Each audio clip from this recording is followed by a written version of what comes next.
Since working with the people of Herne Bay, it's a fantastic place and the wider Kent community, but I feel I've got so much to offer by giving them support, supporting their projects, enhancing the people of Kent and their lives.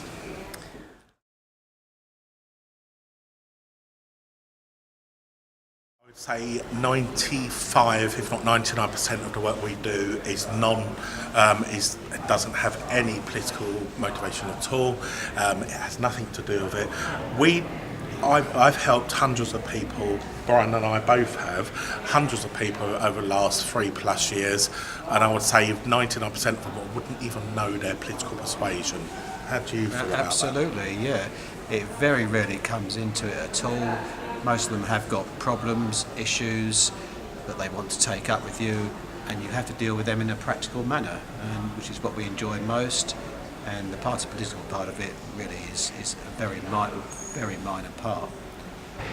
The other good thing, of course, is that in Herne Bay in particular, you have a lot of community groups doing a whole range of different work.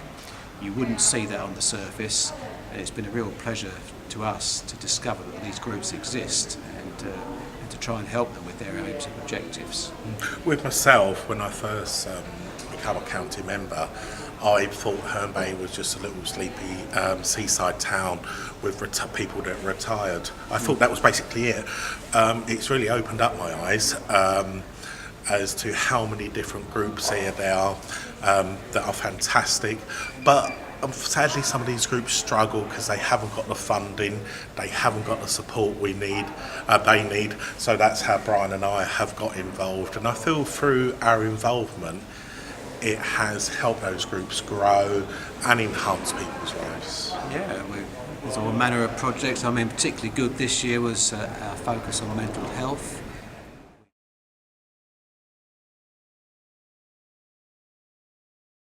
Understandably so, because when I vote in an election, I myself, before I become a county member, I used to think, well, it's Conservative or Labour, who do I vote for? My message to people who are not sure who to vote or who wouldn't vote for us generally is not always to vote for the party.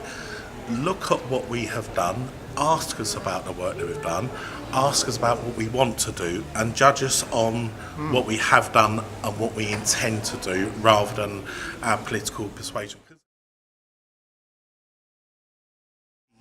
Our party political allegiance is mostly ready for the council chambers and any meetings. Sometimes it can be handy because if we've got a group of my colleagues from our party, we band together to help the constituent. We give more voice sometimes by banding together as a political party. But really, please judge us by what we have done and what we will do. If you've any doubt about what we've done or what we intend to do, contact us and we'll gladly meet with you to discuss how you feel about things.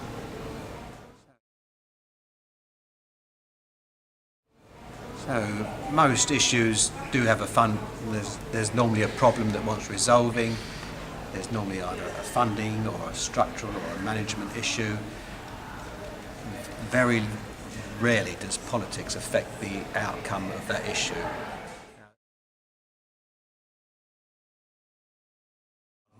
More than delighted to negotiate on the constituents' behalf if I feel KCC haven't made the decision I feel with the best interest of Herne Bay, that constituent and the wider Kent.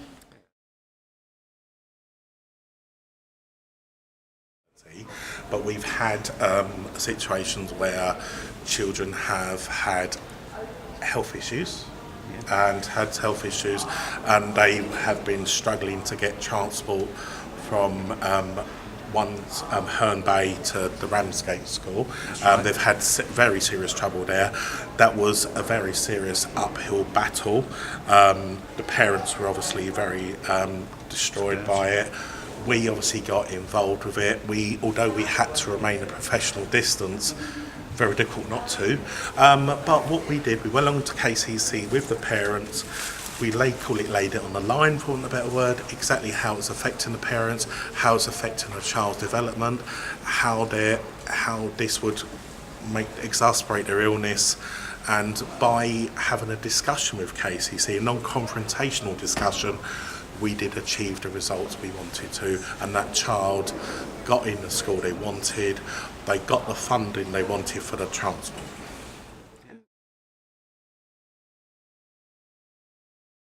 It's funny because a couple of months afterwards, I was on the way to meet Brian, and I popped in McDonald's for a bit of breakfast, and for lunch actually, and the father was there, and he gave me a little bit of birthday cake because it was I think it was the boy's birthday, wasn't it? The father was there, and he gave me a bit of birthday cake. And to be honest with you, we do.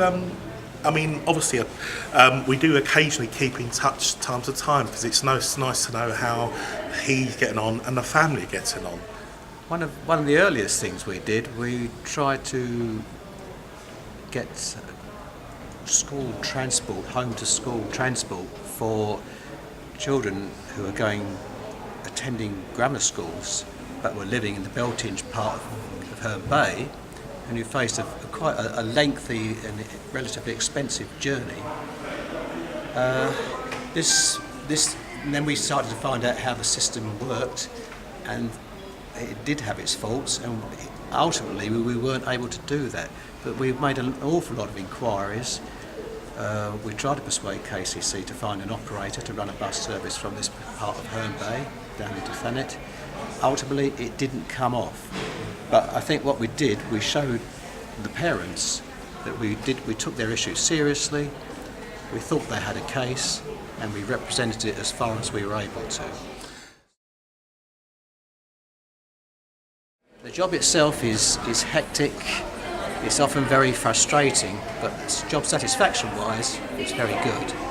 You may not always get a result that you're seeking, but the fact that you're trying and often doing a lot of detective work in the process, I think makes it very, very satisfying. And as for the variety, well, every day is different. What happened is I had to learn the hard way. Brian said to me, you can't just, because this is how well we work together. Brian said to me, Nick, you can't just go and get the answer and report back. You have to if it's not the answer you're looking for, you have to arrange meetings, you have to speak to the parents, take the parents there and discuss why this can't be done, the reason behind that, and then you work together with KCC and the parent for the best solution. What I'd look to see involving students from the university into projects.